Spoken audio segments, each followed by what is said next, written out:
অস্বাস্থ্যকর স্যাঁতসেঁতে পরিবেশে সেমাই তৈরি হচ্ছে চট্টগ্রামের রাজাখালী এলাকার সেমাই কারখানাগুলোতে। এমন অভিযোগ পেয়ে বেশ কয়েকটি সেমাই কারখানায় সোমবার অভিযান চালিয়েছে ভোক্তা অধিকার সংরক্ষণ অধিদপ্তর। এ সময় সেমাই তৈরির উপাদানে আরশোলা, আয়রনযুক্ত পানি ও অস্বাস্থ্যকর উপাদান পাওয়ায় 4টি কারখানাকে 3 লাখ টাকা জরিমানা করে সংস্থাটি। বাবুন পালের ক্যামেরায় চট্টগ্রাম থেকে প্রণবেশ চক্রবর্তীর প্রতিবেদন। অন্ধকার সরু গলি, স্যাঁতসেঁতে পরিবেশ, এখানে সেখানে আরশোলার আনাগোনা। ময়দার খামি তৈরির পানিতেও ভাসছে মরা আরশোলা। আর এই পরিবেশে তৈরি সেমাই ঝুলছে থরে থরে।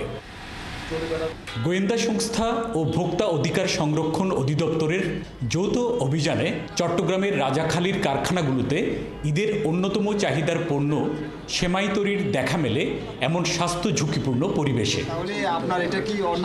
কারখানার শ্রমিকরা জানান, এখানে তৈরি সেমাই কক্সবাজার, টেকনাফ সহ চট্টগ্রামের বিভিন্ন উপজেলায় খুচরা ব্যবসায়ীদের কাছে বিক্রি করা হয়। ওরা তুতু ময়লা এগুলো না ফেলতে পারে, একটা বেসিনের জন্য, বেসিন তৈরি করার জন্য বলছে। থুতু পাইলে বাইরে ফেলাবা, এটা ভিতরে ফেলাবে না। কিন্তু অনেক লোক হালায় দূরে পরে কাছে, কিন্তু অনেকে বোঝে না, এটুকুই শুধু সমস্যা।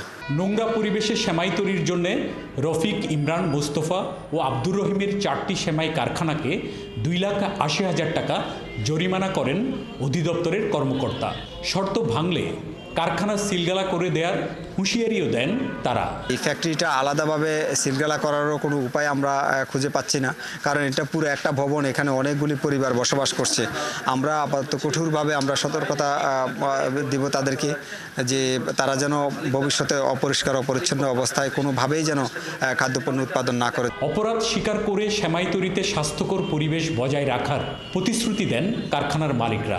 এটুকু রোগের মাঝে মনে করেন এখানে তেলা পোকা, পানির মধ্যে নোংরা, জায়গা ছোট, এই কারণে একটু প্রোডাকশনের ক্ষেত্রে যাতে মানুষের খাদ্য কোনো ক্ষতি না হয়, স্বাস্থ্য ক্ষতি না হয়, ওই নির্দেশনা দিয়েও যাতে আমরা সুস্থভাবে করতে পারি। রমজানে মুখরোচক খাবার হিসেবে পরিচিত সেমাই এভাবে অস্বাস্থ্যকর পরিবেশে তৈরি হওয়ায় স্বাস্থ্য ঝুঁকি বাড়ছে মনে করছেন স্বাস্থ্য বিশেষজ্ঞরা। প্রণবেশ চক্রবর্তী, 71, চট্টগ্রাম।